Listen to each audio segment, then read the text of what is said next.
नमस्कार, एक न्यूज 24 देख रहे हैं आप और मैं हूं आपके साथ साई। देखिए, चौकीदार दफादार जो लोग हैं उनका मामला कई वर्षों से फंसा हुआ है। चिराग पासवान समाज के सबसे बड़े नेता में से एक है और पासवान समाज और पिछड़ी जातियों को जो है चौकीदार दफादार की नियुक्ति में जो है उनको महत्व दिया जाता था। लेकिन चिराग पासवान आश्वासन देते हैं, कहते हैं, जब चौकीदार दफादार आंदोलन करते हैं तब कहते हैं कि हम आपके साथ हैं। लेकिन क्या सच में चिराग जी साथ हैं? सवाल यही है कि सच में चिराग जी और लोजपा रामविलास ये चाहती है कि इनको मौका मिले, चौकीदार दफादार के साथ न्याय हो? जी हमको तो लगता है कि नहीं।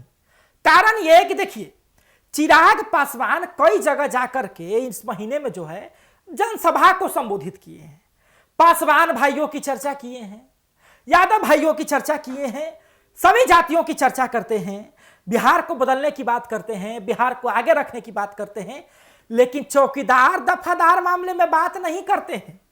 चिराग जी ये कहते हैं कि हम जो है बिहार में चुनाव नहीं, बिहारियों के लिए चुनाव लड़ेंगे, लेकिन बिहार का ही मामला, चौकीदार दफादार की बात नहीं करते हैं। चिराग जी तेजस्वी पर तंज कसते हैं, कहते हैं तेजस्वी जी 20 महीना का समय मांग रहे हैं, जो नौकरी के मामले में जमीन लिखवा है वो रिटर्न कर दीजिएगा क्या, ये बात कहते हैं। लेकिन चौकीदार दफादार का जो मामला फंसा हुआ है, अब उसमें कैसे न्याय उन लोगों को मिलेगा, कैसे बिहार सरकार सुनेगी, इसकी कोई चर्चा चिराग पासवान जी नहीं करते हैं। देखिए, चिराग पासवान जी अपना भौकाल बना रहे हैं। चिराग पासवान जी केंद्रीय मंत्री हैं और भौकाल तो उनका हइयो है। जी हाँ, एक तो इतने जो है भगवान ने उनको इतना अच्छा बनाया है, साथ ही में मुद्दा की राजनीति करते हैं, पलायन रोकने की बात करते हैं, रोजगार देने की बात करते हैं, युवाओं के अंदर अच्छा खासा क्रेज है।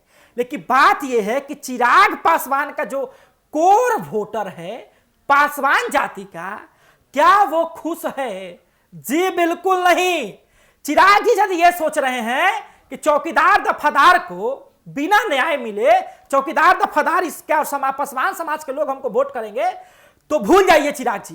पासवान समाज के जो लोग हैं उनकी सबसे ज्यादा नियुक्ति जो है वो चौकीदार दफादार में होती थी, लेकिन उनकी नियुक्ति बंद है। और जो है उनके ऊपर कोर्ट ने जब स्टे लगाया है, तो आप जो है एनडीए की समर्थित आपकी जो पार्टी है उसमें आप केंद्रीय मंत्री हैं और 100 प्रभावशाली लोगों में से एक हैं। हालांकि चिराग जी को मैं धन्यवाद देता हूं इस बात के लिए कि उन्होंने कहा कि मैं जो है पासवान भाइयों के साथ हूं और मैं चौकीदार दफादार के साथ हूं, मैं पत्र भी सीएम नीतीश कुमार को लिखूंगा। लेकिन बात यह है कि फिर बाद में आप जिक्र क्यों नहीं करते हैं? आप खुले मन से क्यों नहीं कहते हैं कि चौकीदार दफादार को जो है न्याय मिलना चाहिए? आप खुले मन से क्यों नहीं कहते हैं कि चौकीदार दफादार की नियुक्ति पर जो रोक लग गई है वो अब चालू होगा? आप खुले मन से ये क्यों नहीं कहते हैं कि जब तक हम रहेंगे चौकीदार दफादार के नौकरी पर आंच नहीं आएगी? ना, चिराग पासवान जी ये नहीं कहते हैं। देखिए, चिराग पासवान जी जब ये नहीं कहते हैं तो कैसे माना जाए भैया कि चिराग पासवान चौकीदार दफादार के साथ है? देखिए, जब चौकीदार दफादार धरना करते हैं तो वहां पर अनशन को तुड़वाने के लिए जो अभी वर्तमान में लोक जनशक्ति पार्टी रामविलास के प्रदेश प्रभारी हैं, जमुई से सांसद चिराग जी के जो जीजा जी हैं अरुण भारती जी, वो जाते हैं, काजू किशमिश खिलाते हैं, जूस पिलाते हैं और अनशन तोड़वा देते हैं, लेकिन दोबारा कभी बयान नहीं देते हैं।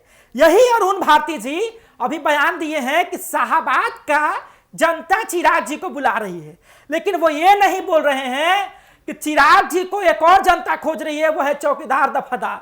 जी हाँ, चिराग पासवान जी से जब भी कोई मिलने जाता है तो कहते थे कि जी बिल्कुल हम साथ हैं चौकीदार भाइयों के, लेकिन क्यों आप उनका खुले मन से आवाज नहीं उठा रहे हैं?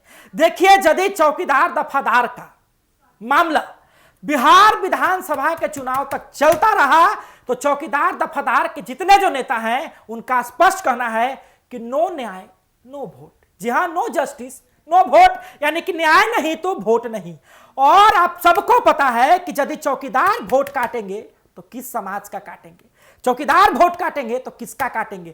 जितना क्षति सीएम नीतीश कुमार को होगा उससे कहीं गुना ज्यादा क्षति जो है वो चिराग पासवान के कोर वोटर पे पड़ सकता है।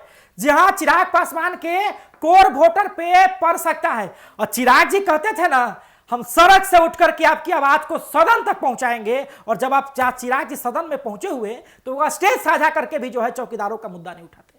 चौकीदार भाइयों को सोचना चाहिए कि चिराग पासवान जी उनके साथ क्या कर रहे हैं और चिराग पासवान जी के साथ चौकीदार दफादार क्या करेंगे, ये देखना बहुत दिलचस्प होगा। अब आप क्या समझते हैं अपनी प्रतिक्रिया में कमेंट बॉक्स में जरूर दें। फिलहाल धन्यवाद, आप एक न्यूज़ 24 देख रहे